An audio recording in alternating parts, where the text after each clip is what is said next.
The 5 kids, young family, and they look lovely. So today we're going to talk about family planning in Sub-Saharan Africa. And yes, so we're going to talk about family planning and fertility decline in Africa. That is from 1950 to 2010, a paper done by Garene, 2018, and of course your presenter is none other than Roger Senyango. So an introduction. So the study focuses on links between family planning programs, contraceptive prevalence, and trends in sub-Saharan Africa. So the study is kind of is based on a demographic survey, and we have to realize or rather understand the aspect of democratic transition, which rather is a phenomenon that is induced by new behaviors that are associated with economic development, technical progress, social change, and population pressure. It's important to note that in Europe and many other countries, fertility is as a result of individual initiative. People decide whether they want to give birth to kids or not. Like, it's something that has been proven. While a particular example is the case of Sweden, where the fertility has not exceeded 4.7 children per woman since the 18th century. This is different with the case of Saharan Africa, where the government has to initiate policies to control fertility. Russia is also a special case, and the country has been trying to give in some laws that leads to a decline in fertility. So, in third world, of course, I've stated most of the family planning programs and initiatives as a result of government-initiated policies. The United Nations did a research on fertility and family planning, and this is the data they came with. So from Asia, between 1960 and 2010, the fertility fell from 5.67 to 2.24. In Latin America is the downer part of America. If you leave the United States, those who have gone to the United States, maybe like Saviola will tell you that the Latin America comprises the majority of the countries down in the South of America, and yes, Sofia too will tell you more about Latin America. So Latin America comprises of countries that have realized a change from 5.95 to 2.2 children per woman during the same period. And Sub-Saharan Africa, the figures are very interesting. Sub-Saharan Africa, we've had 5.6 to 5.26. If you check these figures, they start at 5.67. We stop at 5.26. Such interesting figures when it comes to family planning. So I'll take you through the trends in fertility and family planning in Africa. The paper, I told you, it was a nice paper, Professor. Despite the 35 pages that it had. Despite the 35 pages that it had, I'm telling you it was wonderful. But I was limited to the time of presentation, and now I'll go to only the important points. So that is the trend in fertility and family planning in Africa. And so this data was collected, they did demographic and health surveys. So when they were collecting this data, they realized that there's no country in sub-Saharan Africa that maintains like a complete registry of births and deaths, that you are able to monitor precisely the changes in birth and death rates. So no country has that data that you can monitor birth and death rate concurrently, or rather at the same time. So this reconstruction, the data and the method they did, was done for urban and rural areas, and they took into consideration about 35 African countries. That translates to more than 90% of the continent, because they took also the larger countries that have the largest population. Some countries in Africa actually feature in the 10 most populated countries in the world. And the first one is number 5. We'll talk about that country later. So Africa, I think, has 54 countries. So they went for 35 African countries. So that was the data. And now fertility trends in urban and rural areas. We realized that the way people live in an urban setting is different from the way people live in a rural setting. It has a larger population in Hungary. If you go to the rural areas, I think Mr. Conrad Nagy will tell you that the population in the city center is much more than the population at the countryside, right, Mr. Nagy? Yes. So the fertility trends from the demographic surveys marked an increase in the fertility in rural areas from 1950 to 1980. This was followed by a decline from 7.05 to 6.08 children per woman between 1980 and 2010. That translates to a 19.2% fertility transition. This was the general data they observed after looking at all the 35 countries in the continent. And they realized that there was an increase in fertility, and this could have occurred due to a myriad of reasons. And one of the reasons, of course, was due to the improvement of the sanitary conditions, and also the control of tropical and sexually transmitted diseases, of course, that cause primary and secondary infertility. As a health practitioner, I just want to put across to you that there are some STIs that if you contact, you might be infertile, and they're very deadly. So in urban areas, in the first years, it was much lower that the decline in fertility began in a number of other countries. The decline in fertility began in the year 1976. So trends in the contraceptive use. By now, I think we know what contraceptives are. Who can tell me what a contraceptive is? A contraceptive, Mr. President. What is a contraceptive? I don't know. I think it's a drug that stops the woman from having a baby. So, Bank is telling us the drugs that stop women from having babies is close by. Contraceptives are generally, I'd call it a drug, okay, literally, I would call it a drug, the way he's calling it, but contraceptive just too. mechanisms that help, like, kind of in family planning. We have different forms of contraceptive, and the basic and the simplest form of contraceptive that you can easily access is the use of a condom. So, contraceptive use and trends in Africa. So, the reconstruction of the trends as measured by the proportion of women who abuse contraceptives, modern contraceptives, showed a fairly consistent pattern. In urban areas, contraception appeared first in the 1960s, but there was an insignificant use in the first decades. And by 1974, it had reached a 90% threshold. And this covered approximately half of the women in 2005. That was around 49.3%. In rural areas, modern contraceptives started late and the increase was slower. This could be due to reasons such as the way the society is set up, social reasons. This could be reasons such as the education, people getting informed about how to use these things. And also, information is very important.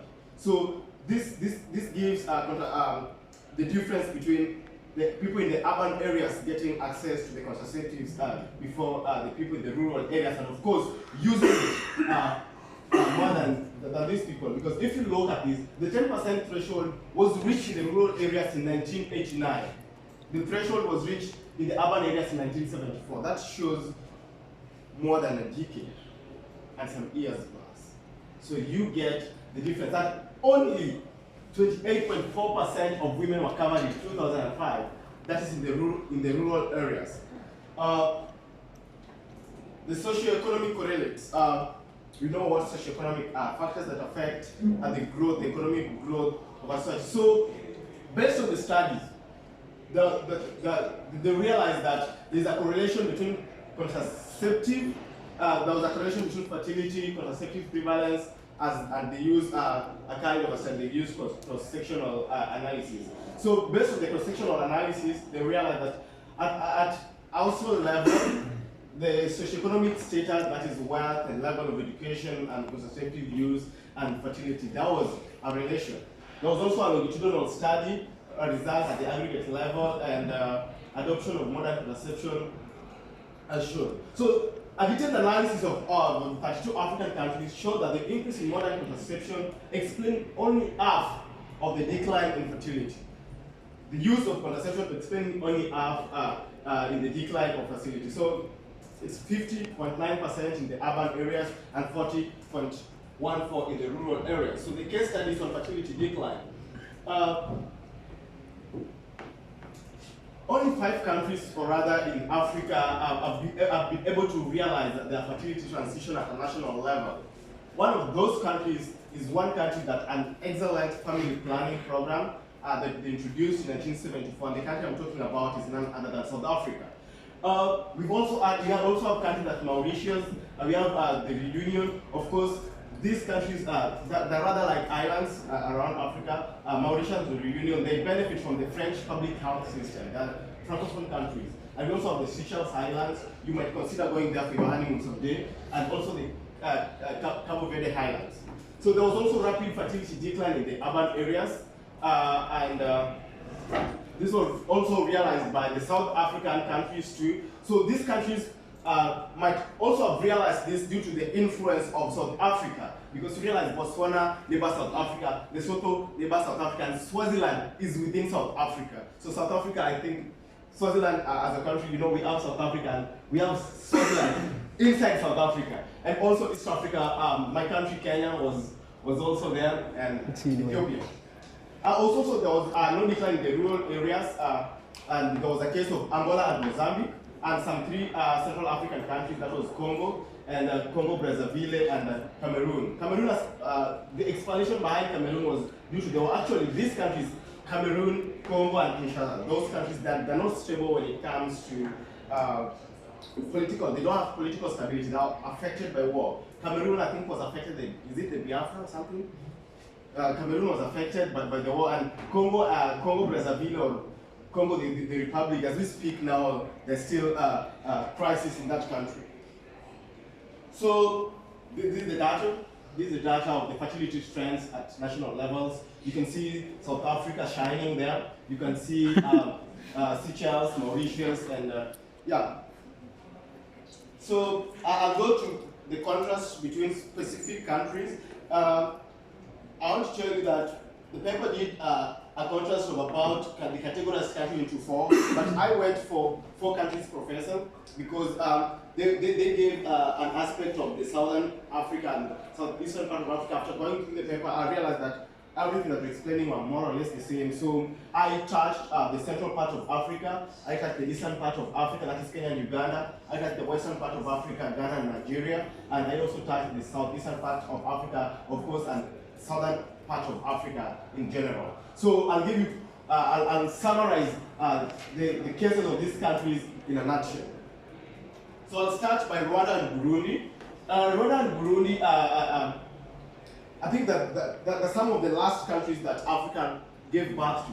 The history of these 2 countries is very interesting, and they were colonized by the same, they're like the same colonizer. They near and less have the same similar size, and the population density is high and nearly the same. So this is Rwanda, this is Burundi. So if you can see, the decline in Rwanda is much has gone, like they have achieved tremendous change based on family planning, and Burundi is still up there. So there are a number of reasons that really explain this. So Rwanda first adopted the modern contraception in 1962, and they launched a family program in 1977. If you look at this data, you look at 1977 when Rwanda launched the family program, there is a decline. There is a decline in the number of children per woman.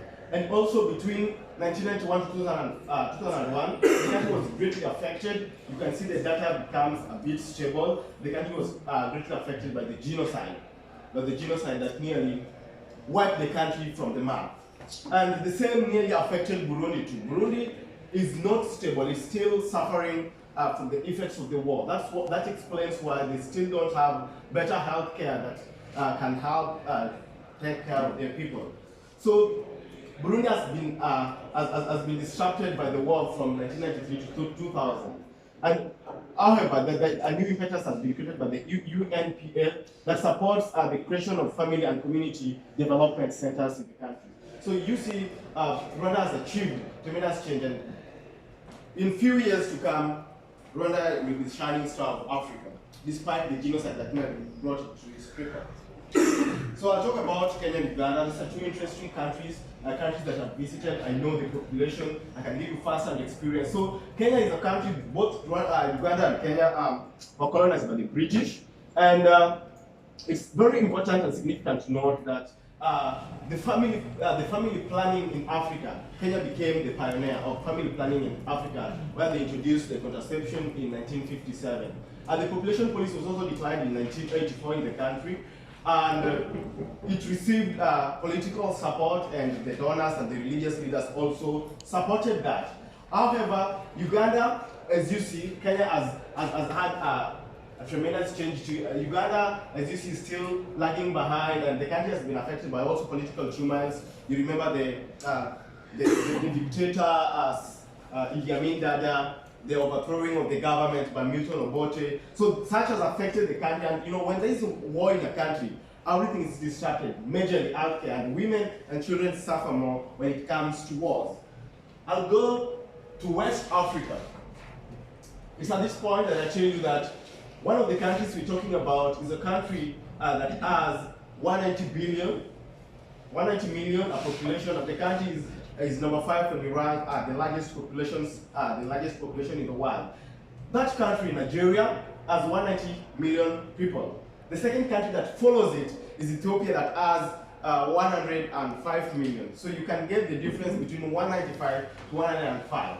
So there's a need to explain this. However, it is good to realize that the problem with Nigeria, especially when it comes with children per woman, Nigeria has faced political instability, and there's been lack of political commitment. There's also been a problem with religion in Nigeria. They have received religious resistance when it comes to family planning, more so from the Muslim community and the Catholics. I don't know what the Catholics say about use of contraceptives this side of the globe, but I know where I come from that they don't really advocate for family planning methods, or rather the use of contraceptives. That has become a very big issue. And Ghana, the first president of, is it the first president? Yes, President Nkrumah, he banned the use of contraceptives between 1964 and 1966. However, later, I think he was convinced, Nkrumah is one of the Pan-Africanists, I think he was later convinced, and in 1969, he developed some family campaigns. So, I take you to Madagascar and Mozambique. So, both of these are countries to special cases. So, Madagascar was colonized by the French, and Mozambique was colonized by the Portuguese. Okay, both of these countries have faced serious political and economic crises after independence. They're not very stable when it comes to economy. So, Madagascar, however, has received support from the government to initiate family planning. And again, the issue of Catholic Church arises here again, and they face resistance. Any time the government wants to implement rather this family initiative, they face the resistance. We have the Frelimo government that was not supporting the aspect of family planning, but they later introduced it in 1978 and it failed. However, civil war brought it down again. So conclusions. These are the 6 conclusions. These are the factors that define the conditions for successful family planning and fertility in Sub-Saharan Africa, based on every case that we presented. We have the political standpoint. This is the political goodwill of a government to support the family planning initiatives. Most of our governments do not really put lots of emphasis on family planning, and that really explained because it has a tremendous effect on our economy.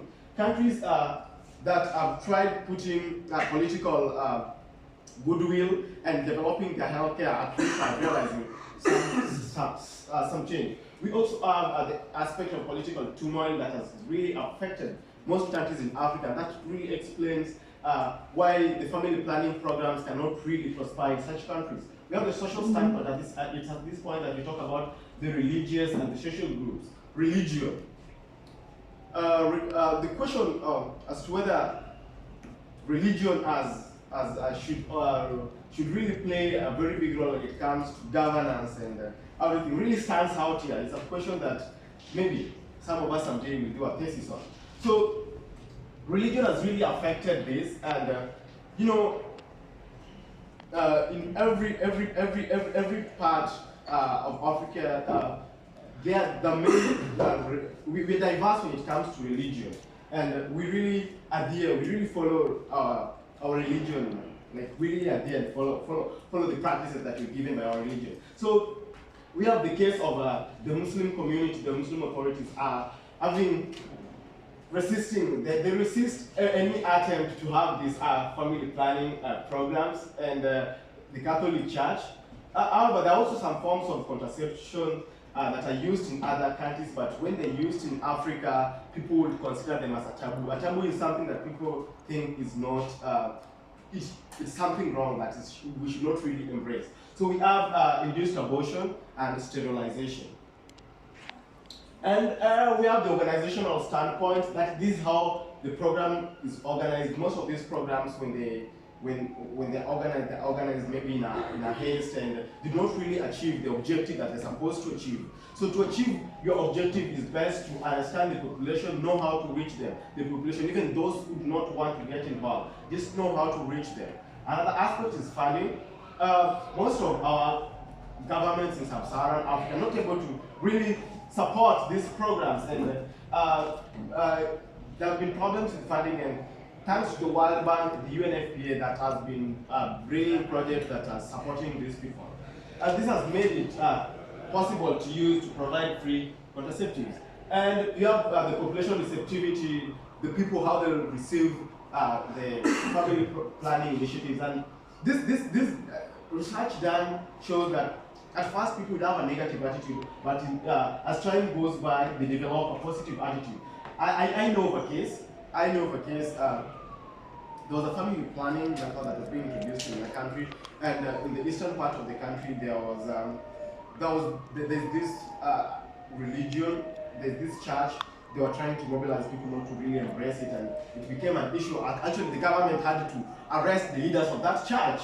So it really became an issue. So we also have socio-economic correlates, these economic development, wealth, and education being related to that. And finally, as we wrap it, it's important to note that population pressure in general and competition for land in rural areas has also really contributed to the aspect of family planning. And people are trying to adopt birth control. So we have HIV/AIDS and the use of condoms. And this is the aspect of killing a bird with one stone. The HIV/AIDS menace has spread in Africa, and we've done a good job in trying to really protect it. And we have the use of condoms that, if you use it to protect, rather prevent yourself from getting HIV, at least it's a form of contraceptive too. You know, killing two birds using one stone. And here, the big question: should Africa then embrace one-child policy? Just two answers from you. Should Africa then embrace one-child policy? No. From a Nigerian perspective, yes. So just somebody should, yes, right? The more the merrier. Huh? We need to have more children, so we can live in the legacy, you know. Okay, it doesn't support the aspect of one-child policy. Okay, anybody else? Yes, from the Nigerian perspective, there are too many, and then the country economy can't be able to keep up. So yes to the one-child policy. One country to generalize the whole Africa. No, even in South Africa, there are too Well, many. Almost everywhere. South Africa. So, I want to hear your opinion first. Mr. President wants to hear my opinion. Okay. Yes. I have a question for you. Okay. Okay. Very good. Thank you. So let me wrap it then. I bring it to the question. So the question is, should Africa embrace one-child policy? Yes or no? This is a question when Never. I answer it, I'll put my personal opinion, and also take into consideration the opinion of, I'll speak for the masses too. Yeah. As a man,